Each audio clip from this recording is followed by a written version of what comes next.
तो आज हमारा सेकंड लेक्चर है making of the Indian constitution का। ठीक है, अभी हम फर्स्ट चैप्टर पढ़ रहे थे, इसमें आज सेकंड लेक्चर है। कल तक हमने ये सारा पढ़ लिया था कि हमारा कॉन्स्टिट्यूशन कैसे बना।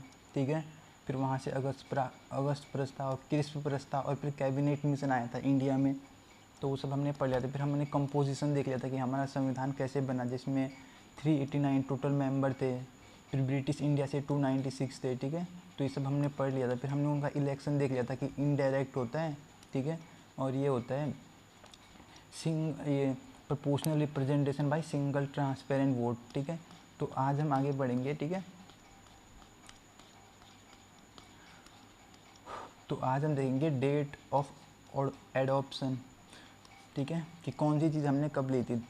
तो जैसे हमारा कॉन्स्टिट्यूशन बन के तैयार हो गया था, ठीक है, तो 26 नवंबर तक हमारा संविधान पूरा बन गया था। ठीक है, इसलिए 26 जो नवंबर है उसको संविधान दिवस के रूप में बनाया जाता है। ठीक है, राष्ट्रीय संविधान दिवस। ठीक है, अब जैसे हमारा संविधान बना तो ओरिजिनली जब वो बना उस समय उसमें 395 आर्टिकल्स, 8 अनुसूचियाँ, 8 शेड्यूल्स और 22 भाग थे, 22 पार्ट। ठीक है, जब बना था उस टाइम तो 395 अनुच्छेद, 8 अनुसूचियाँ और 22 भाग इसमें शामिल थे उस टाइम। तो ये तो उस टाइम थे। अगर हम अभी की बात करें कि अभी कितने आर्टिकल्स हैं, 395, 395, तो उस टाइम थे। तो लगभग आज के टाइम लगभग 470 के लगभग। ठीक है, मतलब इससे थोड़ा ज़्यादा कम हो सकते हैं, तो 470 के करीब इसमें आर्टिकल है आज के टाइम।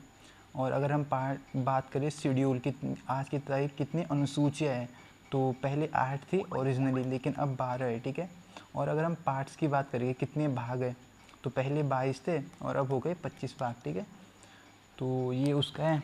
अब आगे देखते हैं। देखो, जैसे हमारा संविधान बन के तैयार हुआ 26 जनवरी 1949 1949 को, 26 नवंबर, ठीक है, सॉरी 26 नवंबर 1949 को। तो फिर इन्होंने बोला, जो हमारे देश के कांग्रेस थी उस समय, तो बड़े नेता लोग थे, तो उन्होंने कहा कि क्या हम संविधान को अभी लागू कर दें पूरा। तो उन्होंने सोचा कि एक काम करते हैं, हम 26 नवंबर तो है, तो ऐसे करते हैं 26 नवंबर की जगह 26 जनवरी करते हैं। 26 जनवरी 1950 से लागू करेंगे पूरा संविधान। अब ऐसा क्यों 26 जनवरी क्यों? ठीक है, तो 26 जनवरी क्यों? क्योंकि देखो 26 जनवरी JANA, ठीक है, और 1930 को क्या हुआ था, लाहौर अधिवेशन हुआ था, लाहौर अधिवेशन। तो जब लाहौर अधिवेशन हुआ था तो कांग्रेस जो थी उस समय, तो उन्होंने इसको कहा था कि अब हम खुद को पूर्ण स्वराज घोषित करेंगे। तो 26 जनवरी जो था 1930, ठीक है, अभी तो देखो, अभी प्रेजेंट की बात करें तो अभी तो वो 26 नवंबर 1949 1949 में, तो लेकिन उन्होंने कहा कि अभी इसको पूरा लागू मत करो, एक काम करो, इसको 26 जनवरी करेंगे। तो उन्होंने 26 जनवरी डेट इसीलिए दी थी क्योंकि 26 जनवरी 1930 में, ठीक है, उस समय लाहौर अधिवेशन हुआ था। तो उस समय उन्होंने क्या पूर्ण स्वराज दिवस मनाया जाता है, तो उन्होंने कहा कि ये अच्छा दिन है। जैसे आप लोग कभी कुछ भी जैसे घर बनाते हो, तो आप एक नया घर बनाया आपने, तो फिक्स डेट करते हो ना कि हाँ जो घर का उद्घाटन है वो इतनी तारीख को करेंगे। आप शुभ दिन देखते हो ना, शादी के लिए भी आप शुभ दिन देखते हो। तो वैसे ही इन्होंने कहा कि एक अच्छा दिन देखते हैं।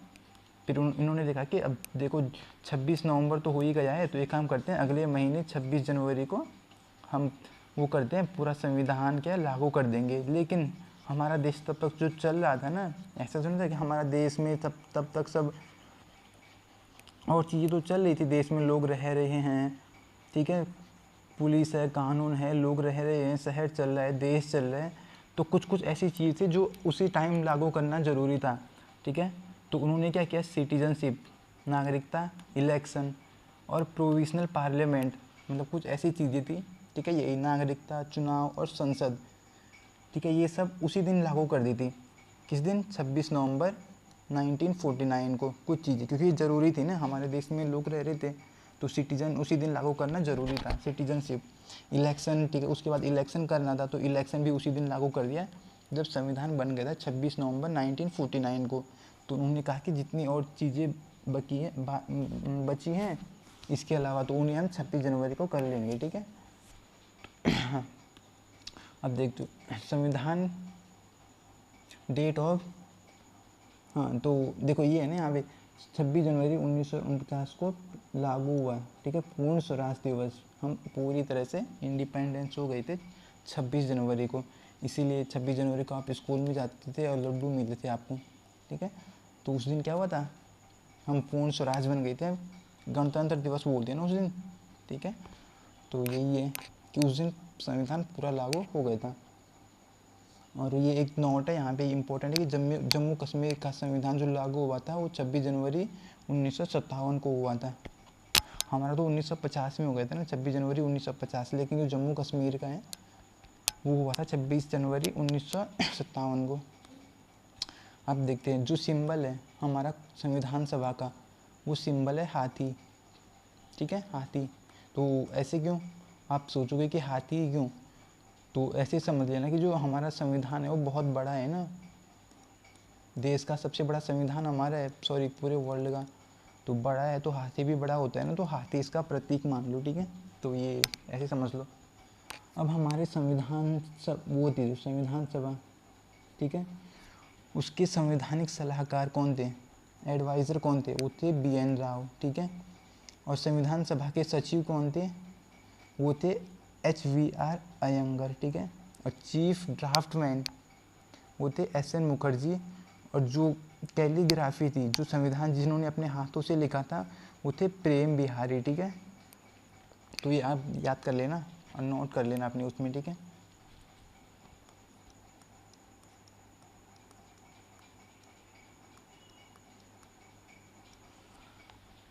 अब देखो जो हमारा संविधान तो लिखा था उन्होंने, वो तो इंग्लिश में लिखा था ना उस टाइम, तो जो हिंदी में लिखा था वो जो 58वां संविधान संशोधन हुआ था 1987 में, तो उस समय आधिकारिक हिंदी अनुवाद की व्यवस्था की थी, उसके बाद उन्होंने हिंदी में संविधान लिखा था, ठीक है। लेकिन जैसे हिंदी में लिखा था तो उन्होंने बोला कि जो संविधान है वो हिंदी में लिखोगे तो पूरी, मतलब ऐसे नहीं कि इंग्लिश में कुछ और लिखा है, हिंदी में उसका कुछ और मतलब निकल रहा है, कि पूरा वैसा ही वैसा संविधान होना चाहिए जैसे इंग्लिश में है, ठीक है। तो यही है। अब आगे देखते हैं 26 नवंबर 1949 को क्या क्या लागू हुआ था। तो यही है देखो, सिटीजनशिप, नागरिकता, चुनाव, अस्थायी संसद, अस्थायी और एकमकालीन प्रावधान और संक्षिप्त नेम, शॉर्ट टाइटल्स। तो ये उसी दिन लागू हो गए थे जब हमारा संविधान बन गया था 26 नवंबर को, और बाकी चीज़ें 26 जनवरी को हुई थी। संविधान का मुख्य भाग 26 जनवरी 1950 को लागू हुआ, जिसे संविधान के प्रारंभ की तिथि के रूप में माना जाता है। तो हम ऐसे मानते हैं ना यूजुअली कि हमारा संविधान 26 जनवरी को लागू हुआ था, 26 जनवरी 1950, लेकिन कुछ चीज़ें उसी दिन हो गई थी जिस दिन बना था 26 नवंबर 1949 को, ठीक है। अभी तो वही है जो प्रिंसली स्टेट बड़ौदा था, उसने जो है 1946 में संविधान सभा में वो ऐड हो गया था, ठीक है। अब देखते हैं मेजर कमिटीज़ ऑफ संविधान सभा की। जो संविधान सभा थी उसमें कौन कौन सी मेजर, उसमें कुछ बड़ी कमेटियाँ थी और कुछ छोटी थी। तो बड़ी कमेटियाँ देखो, ठीक है, तो वैसे तो इनमें से सबसे इम्पोर्टेंट है वो ड्राफ्टिंग कमेटी है ये वाली, लेकिन इनको देखते हैं। यूनियन पावर कमेटी, संघ शक्तियाँ समिति और संघ संविधान समिति और राज्य समिति। देखो ऐसे समझो जिनके आगे यूनियन और स्टेट है, ठीक है, उनके अध्यक्ष थे जवाहरलाल नेहरू, ठीक है। जिनके आगे union power committee, union constitution committee और स्टेट कमेटी, उनके अध्यक्ष थे जवाहरलाल नेहरू।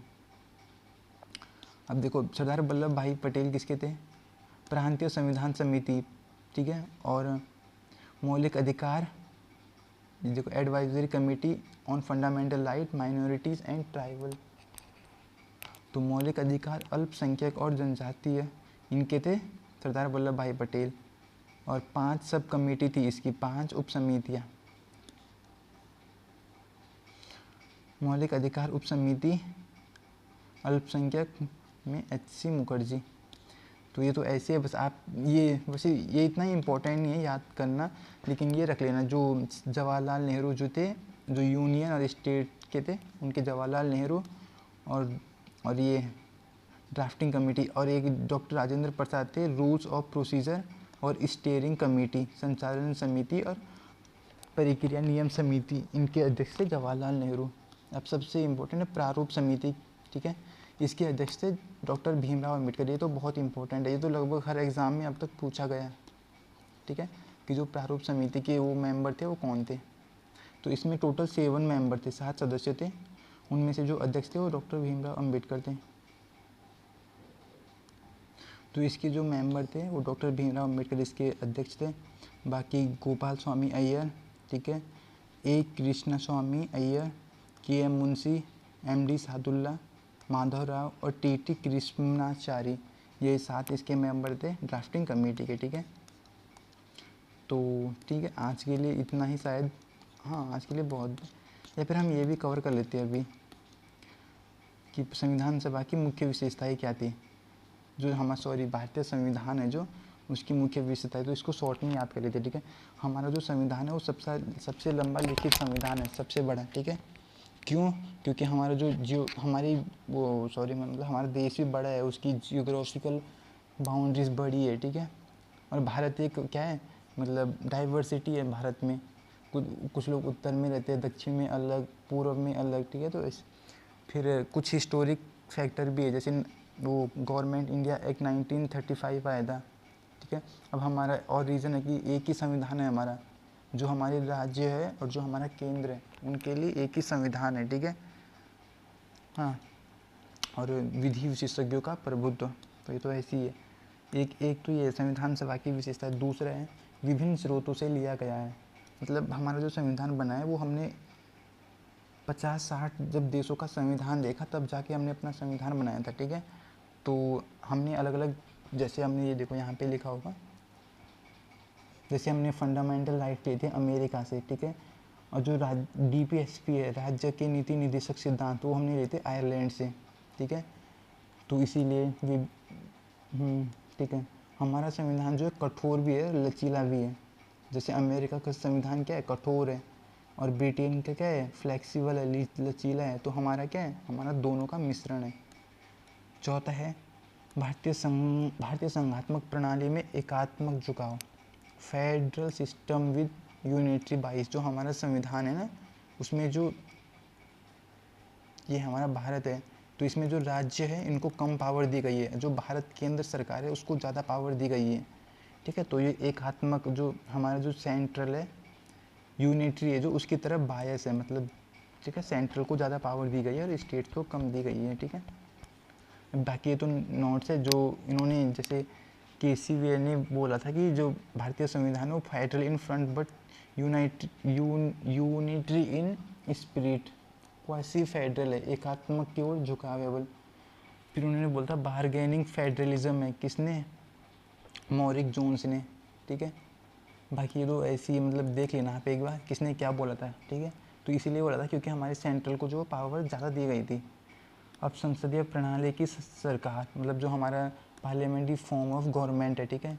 अब छठा है संसदीय प्रभुत्व और न्यायिक सर्वोच्चता, मतलब जो हमारे यहाँ जो है क्या है, पार्लियामेंट तो है लेकिन जो सबसे सुपीरियर है, सुपीरियर कौन है, हमारे जुडिशियल सिस्टम, जो हमारा न्याय सुप्रीम कोर्ट, ठीक है। एकीकृत और स्वतंत्र न्यायपालिका, जो हमारी जुडिशियरी है वो इंडिपेंडेंस है, ठीक है, उस पर कोई फोर्स या उसको दबाव में काम नहीं करना पड़ेगा।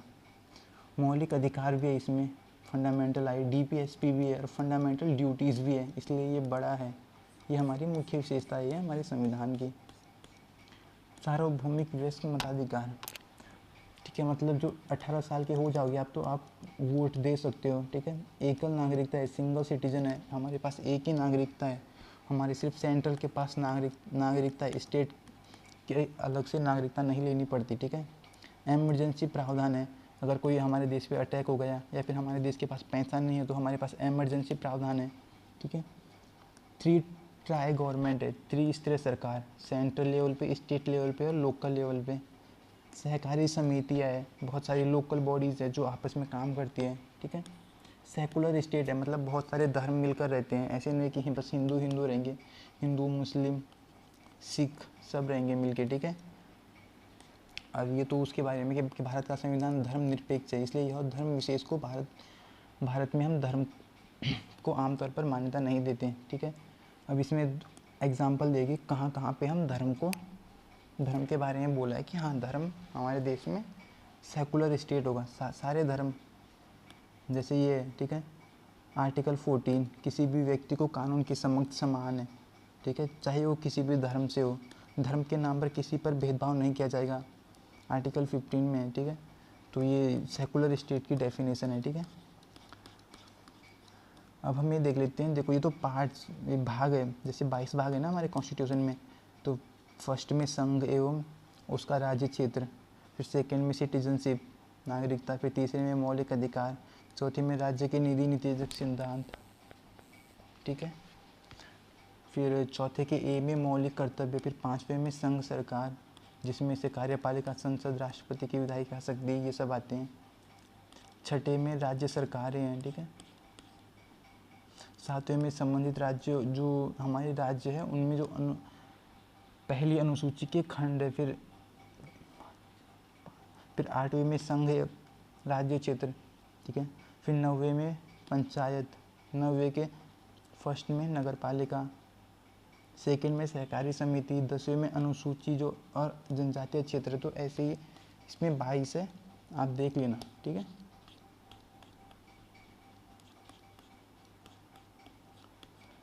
हाँ, तो अब हमारा अगला टॉपिक है